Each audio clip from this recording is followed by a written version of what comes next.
dami palang wild berry dito. Check natin, kuha tayo ng kahit konti lang.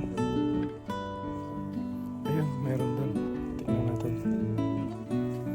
Sige, teka lang, dito ako sa likod mo.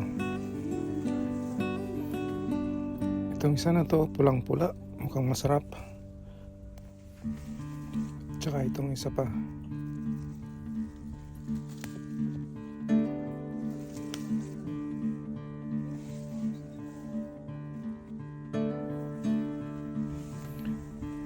Meron pang isa rito, ang dami. Okay na siguro to panlagay sa smoothies.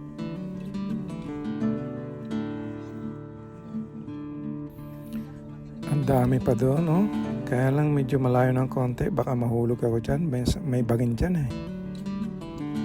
Okay na siguro to, tara na.